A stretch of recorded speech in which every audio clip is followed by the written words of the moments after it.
नमस्कार दोस्तों, स्वागत है आपका हमारे YouTube चैनल पर जिसका नाम है परीक्षिता एकेडमी। और आज के हमारे इस वीडियो में हम सिविल प्रक्रिया संहिता 1908 की लेक्चर सीरीज 7 के तहत बात करने वाले हैं पक्षकारों की उपस्थिति और अनुपस्थिति के परिणामों के बारे में।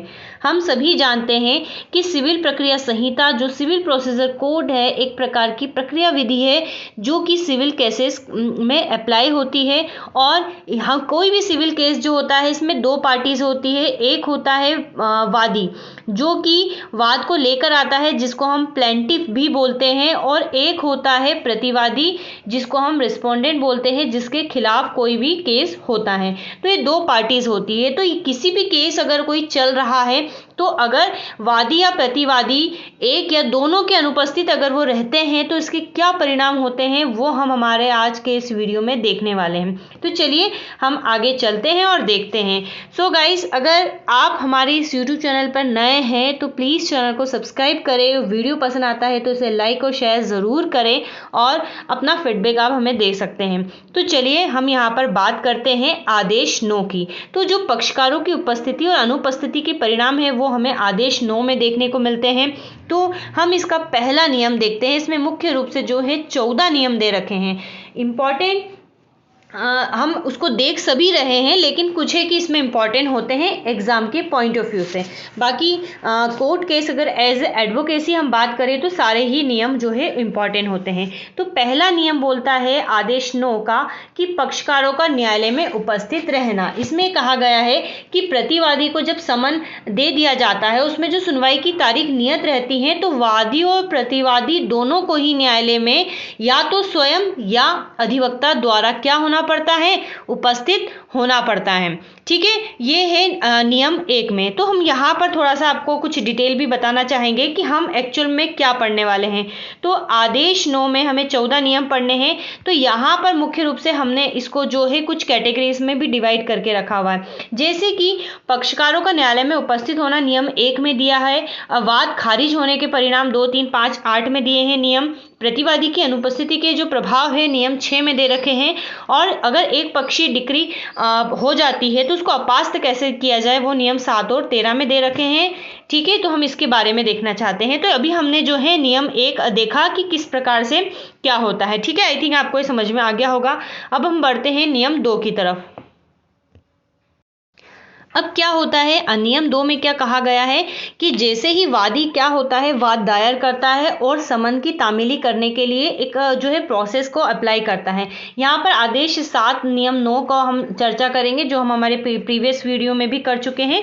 और इसमें यही बताया गया है कि वाद पत्र ग्रहण करने की प्रक्रिया बताई गई है कि जब वादी का वाद पत्र न्यायालय द्वारा एक्सेप्ट हो जाता है तो वो जो है वादी को 7 दिनों का समय देता है, जिसके अंदर वादी को समन जितना भी मतलब वाद पत्र की प्रतियां जो है न्यायालय में जमा करनी होती है, जितने भी प्रतिवादी होते हैं, साथ में अपेक्षित शुल्क जमा करना होता है और समन जो निकालने की प्रोसेस है उसको चालू करना पड़ता है। ठीक है, ये है आदेश 7 नियम 9 में। अब अगर ऐसा पाया जाता है, अभी हम इसको बिल्कुल इसी की फॉर्म में पढ़ते हैं कि जहां ऐसे नियत दिन को है पाया जाए कि प्रतिवादी पर समन की तामीली इसलिए नहीं हुई है कि न्यायालय फीस या डाक महसूल जो ऐसी तामीली ये तमिल नहीं है एक्चुअल में, तामीली के लिए प्रभावनी है देने में, या आदेश 7 के नियम 9 द्वारा अपेक्षित वाद पत्र की प्रक्रिया। ठीक है, ये वाद पत्र है और ये तामील है कि प्रक्रिया उपस्थित करने में वादी असफल रहा है तो वहां क्या होगा, न्यायालय वाद खारिज कर देगा। अर्थात अगर ऐसा पाया जाता है न्यायालय को कि वादी ने समन की तामीली 7 दिनों के अंदर नहीं की है या फिर प्रतिवादी को रिस्पोंडेंट को जो है कॉपियां उपलब्ध नहीं करवाई है, तो वो क्या करेगा, वाद पत्र को क्या करेगा, वो वाद पत्र को खारिज कर देगा। ठीक है, तो यहाँ पर ये वाली बातें जो है नियम 2 के अंतर्गत है। अब हम नियम 3 की बात करते हैं। बहुत सिंपल सा नियम है। यहाँ पर ऐसा होता है कि जब दोनों में से कोई भी पक्षकार उपस्थित नहीं होता है, अर्थात वादी भी नहीं होता है और प्रतिवादी भी नहीं होता है, तो सिंपल सी बात है, वाद पत्र क्या होगा, खारिज कर दिया जाएगा।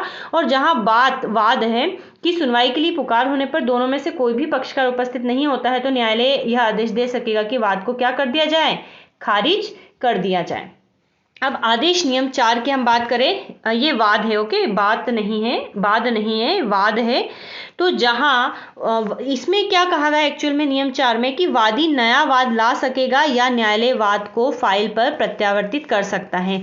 जहां वाद क्या है, नियम 2 या नियम 3 के अंतर्गत खारिज कर दिया जाता है, वहां वादी नया वाद लिमिटेशन जो लिमिटेशन टाइम है, परिसीमा विधि के अंतर्गत अगर वो है तो ला सकता है, या वह जो खारिजी है उसको अपास्त करने के आदेश के लिए आवेदन कर सकता है। अर्थात अगर अभी हमने ऊपर नियम 2 और 3 देखा, अगर उसके तहत वाद पत्र खारिज होता है तो वादी फिर से क्या होता है, उसको रिस्टोर करने के लिए आवेदन दे सकता है लिमिटेशन पीरियड में। एक टाइम सीमा बीतने के बाद कुछ नहीं होगा, ठीक है, यहाँ पर यह बताया गया है, ठीक है। तो यदि न्यायालय का समाधान हो जाता है कि नियम 2 में निर्दिष्ट असफलता के लिए या उसकी अपनी अनुपस्थिति के लिए पर्याप्त कारण था, तो न्यायालय खारिजी को क्या करेगा, अपास्त करने के लिए आदेश करेगा और वाद में आगे की कार्रवाई करने के लिए दिन नियत करेगा। दैट मीन नियम 4 में क्या बोला है, जहां वाद नियम 2 और नियम 3 में क्या हो रहा है, वाद पत्र खारिज हो रहा है, वहां पर नियम 4 में इसको रिस्टोर करने की जो है शर्तें बताई गई हैं, वो हमें याद रखना है। नियम 5 की अगर हम बात करें तो जहां वादी समन तामीली के बिना लौटने के बाद 1 मास तक नए समन के लिए आवेदन करने में असफल रहता है, वहां वाद पत्र का खारिज किया जाना है, ठीक है। तो यहां पर भी वही वाली बात बताई गई है कि जहां समन प्रतिवादी या कई प्रतिवादियों में से एक के नाम निकाले जाने और तामीली के बिना लौटाए जाने के बाद उस तारीख से 7 दिनों की अवधि तक जिसकी न्यायालय को अधिकारी ने विवरणी दी है, जो तामील करने वाले अधिकारी द्वारा दी जाने वाली विवरणी को जो विवरणियों है को न्यायालय को मामूली तौर से प्रमाणित करता है, वादी न्यायालय के नए समन निकालने के लिए आवेदन करने में असफल रहता है, तो वहां न्यायालय क्या करेगा, वाद पत्र को खारिज कर देगा। जिस प्रतिवादी पर, अब यहां पर एक और कुछ चीजें हम इंपॉर्टेंट देखेंगे कि इसके अंतर्गत बिंदु देखते हैं हम कि जिस प्रतिवादी पर तामीली नहीं हुई है उसके निवास स्थान का पता लगाने में वह अपने सर्वोत्तम प्रयास के बाद भी असफल रहा है। मतलब वादी को न्यायालय को प्रूफ करना पड़ेगा कि भाई प्रतिवादी पर समन की तामीली इसलिए नहीं हुई है क्योंकि मुझे उसका एड्रेस ही नहीं मिल रहा और मैंने बहुत कोशिश करी, उस पर तामीली नहीं हो रही है, या ऐसा प्रतिवादी आदेशिका की तामीली होने से अपने आप को बचा रहा है, अर्थात प्रतिवादी चाहता ही नहीं है कि वो जो है उस पर तामीली हो और समय को बढ़ाने के लिए अन्य कोई पर्याप्त कारण हो, तो वहां पर भी जो है ये वाली कंडीशन बताई गई है, ठीक है। तो आपको यहाँ पर ध्यान रखना है। और ऐसी दशा में वादी नया वाद ला सकता है अगर लिमिटेशन एक्ट के तहत है तो क्या है, वो ला सकता है, ठीक है। तो जनरली इसके लिए नए वाद के लिए 7 दिन की समय सीमा है, लेकिन ये डायरेक्टरी है। अब बहुत इंपॉर्टेंट यहाँ पर रूल्स पढ़ते हैं। नियम 6 आदेश 9 नियम 6 प्रतिवादी की अनुपस्थिति के कारण। अभी हमने वादी की मुख्य रूप से चर्चा की। अब क्या हो रहा है भैया, वादी नया वाद ला रहा है, उसने समन की तामीली भी करवा दी, समन की प्रोसेस करवा दी 7 दिनों के अंदर। अब यहाँ पर प्रतिवादी अगर अनुपस्थित रहता है तो क्या परिणाम होते हैं, आइए उसके बारे में हम चर्चा करते हैं। तो पहले जब केवल वादी उपस्थित होता है तब प्रक्रिया, ठीक है, दोनों उल्टी एक ही बात है। वादी उपस्थित हो रहा हो, प्रतिवादी क्या है, अनुपस्थित है। तो जहां समन सम्यक रूप से तामील किया गया है तो क्या होगा, और प्रतिवादी अनुपस्थित रहता है तो वाद की एक पक्षीय सुनवाई की जाएगी, ठीक है।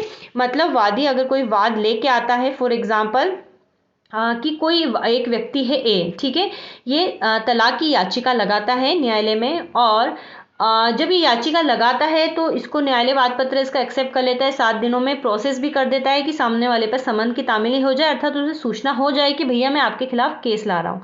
अब प्रतिवादी को क्या हुआ, समन की तामीली हो गई, क्योंकि रजिस्टर्ड डाक वगैरह के माध्यम से होती है तो ये प्रूफ रहता है कि हाँ तामीली हो चुकी है, और फिर भी जो प्रतिवादी पी है वो नहीं आ रहा है, तो क्या होगा, वाद को एक पक्षी सुना जाएगा, अर्थात भैया आप आउट रहो, अब आप बताओ कि क्या कुछ है, ठीक है। वाद की एक पक्षी सुनवाई का यह मतलब बिल्कुल भी नहीं है कि वादी केस जीत जाएगा, ठीक है। तो उसे सबसे पहले वही वाली प्रोसेस है, अपनी बातों को दृढ़ता से रखना होगा, और अगर उसकी बातों में दम रहता है तो भाई वाद क्या होगा, जो है उसके फेवर में डिक्री आ जाएगी, ठीक है। फेवर में अभी तो यहाँ पर यह स्टेज फेवर या अनफेवर की नहीं है, यहाँ पर ये बताया गया है कि प्रतिवादी का पत्ता कट हो गया है और अब वाद को क्या होगा, एक पक्षी सुना जाएगा।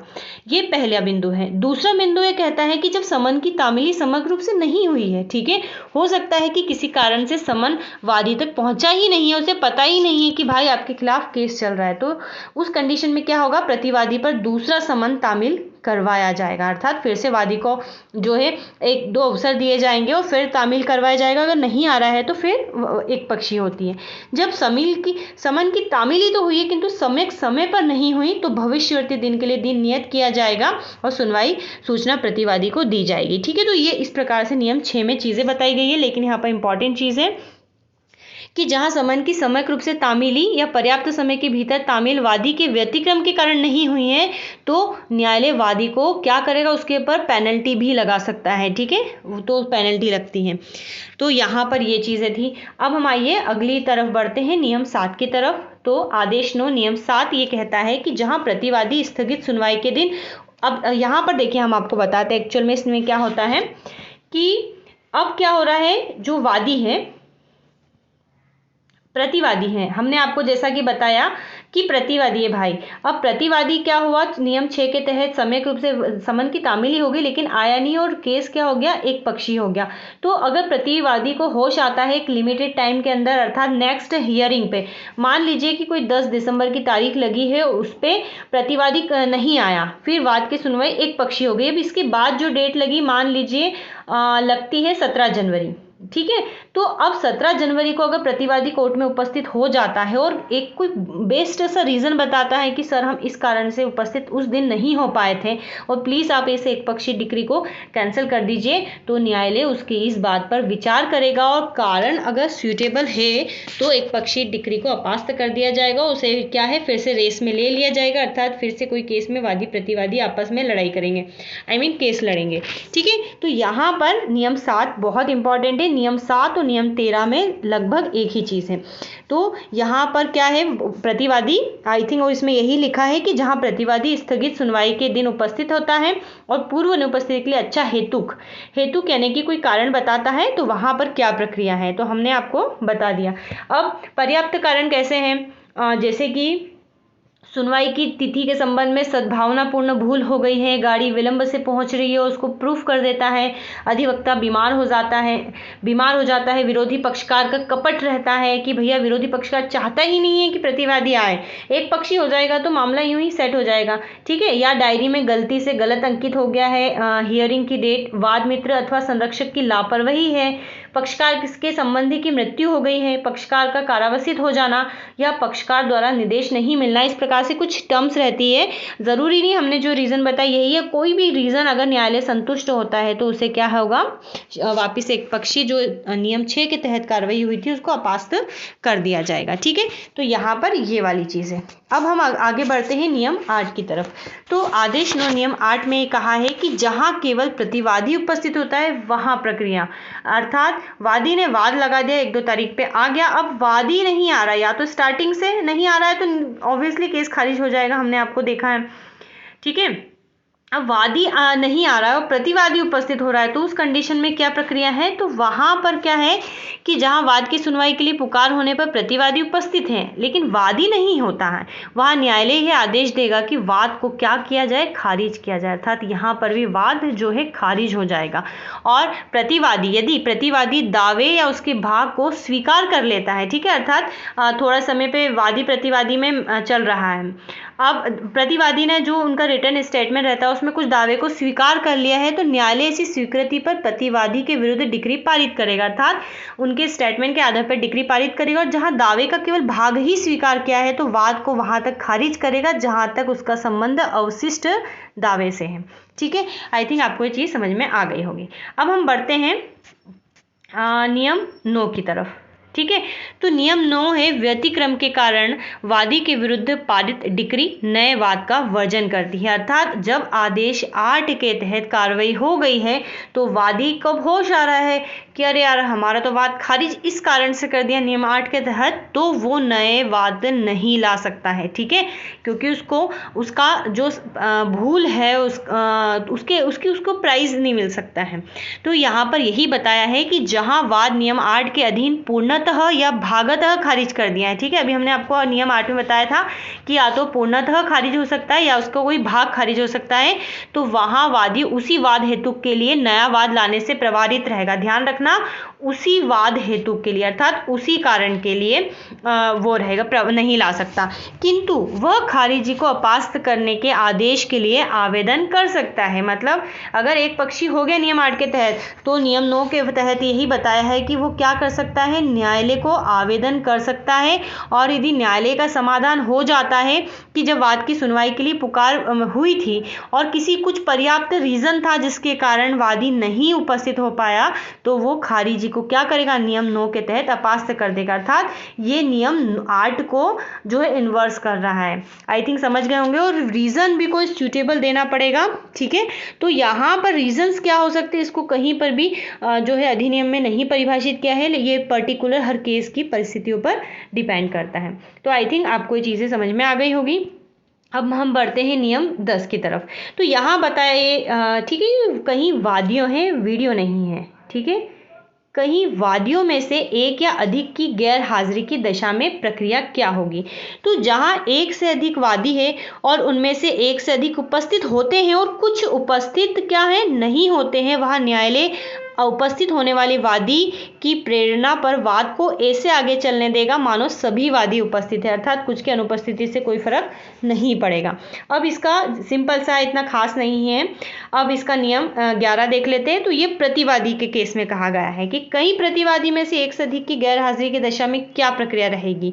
तो जहां एक से अधिक प्रतिवादी है और उनमें एक से अधिक उपस्थित होते हैं और अन्य उपस्थित नहीं होते हैं, तो वहां वाद आगे चलेगा और न्यायालय निर्णय सुनाने के समय उन प्रतिवादियों के संबंध में जो उपस्थित नहीं है ऐसा आदेश करेगा जो वो ठीक समझे। तो आई थिंक नियम 10 वादियों के लिए है और 11 प्रतिवादियों के लिए। ठीक है, तो ये भी इतना इम्पोर्टेंट नहीं है, लेकिन हमारे नॉलेज में होना चाहिए, जब हमें फ्यूचर में ये काम आएगा। चलिए अब हम पढ़ते हैं नियम 12।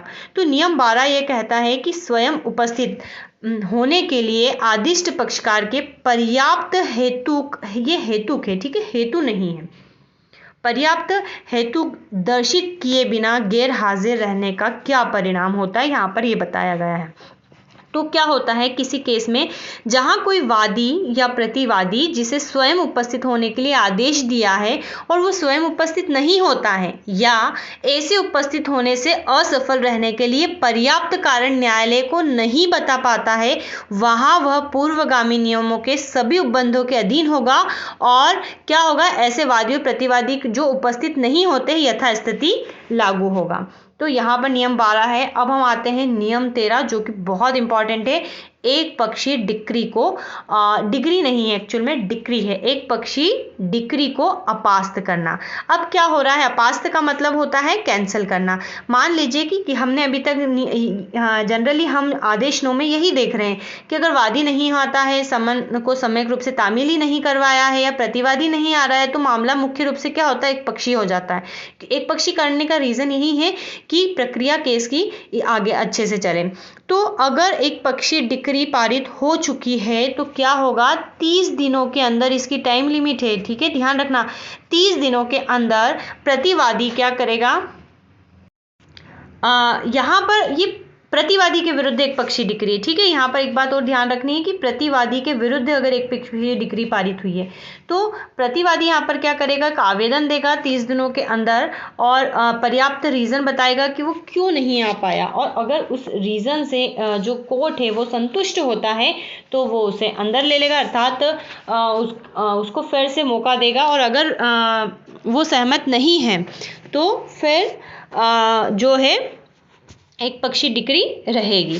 अर्थात वो पर्याप्त कारण क्या हो सकते हैं, जैसे सुनवाई की तिथि के संबंध में सद्भाविक कोई भूल हो गई हो, ट्रेन का विलंब से पहुंचना हो, विपक्षी द्वारा धोखाधड़ी, प्लीडर की डायरी में भूल से गलत तारीख नोट हो गई है, अवयस्क संबंधी वाद में वाद मित्र द्वारा उपेक्षा को जो है अनुपस्थिति का पर्याप्त कारण माना गया है। ठीक है, तो इस प्रकार से चीज़ें हो जाएगी। तो आई थिंक आपको ये चीज़ भी समझ में आ गई होगी कि किसी ऐसे मामले में जिसमें डिक्री किसी प्रतिवादी के विरुद्ध एकपक्षी पारित हुई है, वहाँ प्रतिवादी उसे अपास्त करने के आदेश के लिए आवेदन न्यायालय में देगा जिसके द्वारा डिक्री पारित की गई है, और ये न्यायालय और किस न्यायालय में देगा, उसी कोर्ट में जिसमें उसका प्रकरण लगा हुआ है। और यदि वह न्यायालय का समाधान कर देता है कि भैया क्या किस प्रकार से समाधान कर रहा है कि समय की तामीली समय रूप से नहीं हुई है या वाद की सुनवाई के उपस्थित होने के लिए पर्याप्त कारण बता देता है, तो खर्चों के बारे में न्यायालय में जमा करके या अन्यथा ऐसे निबंधनों पर जैसा ठीक समझे न्यायालय आदेश देगा कि डिक्री उस प्रतिवादी के जो विरुद्ध है वह अपास्त कर दी जाए। तो यहाँ पर भी एक ही बात वही है कि जब न्यायालय एक पक्षी डिक्री हो गई है, उसको अपास्त कर रहा है, कैंसिल कर रहा है, तो वो फिर से कुछ पेनल्टी जो है प्रतिवादी पर लगाएगा। ठीक है, प्रतिवादी पर क्या आरोपित की जाएगी, पेनल्टी लगाई जाएगी, ताकि वो फिर नेक्स्ट टाइम पर ऐसी चीज़ें ना करें। तो ये नियम 13 था। आई थिंक आपको समझ में आ गया होगा। अब नियम 14 की बात है, बहुत सिंपल है ये भी, कि इसमें बताया गया है कि कोई भी डिक्री, राइट, ये है डिक्री, कोई भी डिक्री विरोधी पक्षकार को सूचना के बिना अपास्त नहीं की जाएगी। ठीक है, विरोधी पक्ष सूचना के बिना ये है अपात्र, यानी कि कैंसिल नहीं की जाएगी। तो कोई भी डिक्री पूर्वोक्त जैसे किसी भी आवेदन पर तब तक अपास्त नहीं की जाएगी जब तक कि उसकी सूचना तामील विरोधी पक्षकार पर नहीं कर दी जाए। तो आदेश 14 नियम 14 में केवल इतनी ही बात कही गई है। तो आई थिंक आपको ये चीज़ें समझ में आ गई होगी। अब आइए हम कुछ इंपॉर्टेंट चीज़ें देख लेते हैं। एक पक्षी डिक्री को अपास्त करने के क्या उपचार हैं। मान लीजिए कि किसी कारण से किसी व्यक्ति के फेवर में एक पक्षी डिक्री पारित हो गई, अर्थात उसे मामले से हटा दिया गया है किसी कारण से अनुपस्थित रहने के कारण। तो वहाँ पर उस एक पक्षी डिक्री को वो फिर से उपचार कैसे प्राप्त कर सकता है। तो यहाँ पर इसके 3 रास्ते हैं। पहला, वह अपील कर देगा धारा 96(2) सीपीसी के तहत, इसी अधिनियम की धारा सीपीसी के सब सेक्शन 2 के तहत वह अपील कर देगा। ठीक है, पहला पॉइंट। दूसरा, वह धारा 114 को किसकी, इसी की सीपीसी की एवं आदेश 47 सीपीसी के अंतर्गत रिव्यू लगा देगा, पुनः अवलोकन का लगा देगा, या फिर वह इसको थोड़ा सा इरेज कर देते, या फिर वो क्या, आवेदन आदेश 9 के नियम 13 के अंतर्गत कार्रवाई करेगा, जैसा कि जिस्ट अभी हमने पढ़ा। तो उसके पास इतने ऑप्शंस अवेलेबल रहते हैं एक पक्षी डिक्री को अपास्त करने के। तो हमारा आज का वीडियो यहीं तक। बताइएगा वीडियो कैसा लगा, अच्छा लगा हो तो चैनल को लाइक शेयर सब्सक्राइब ज़रूर करें। Have a nice day and thanks for watching.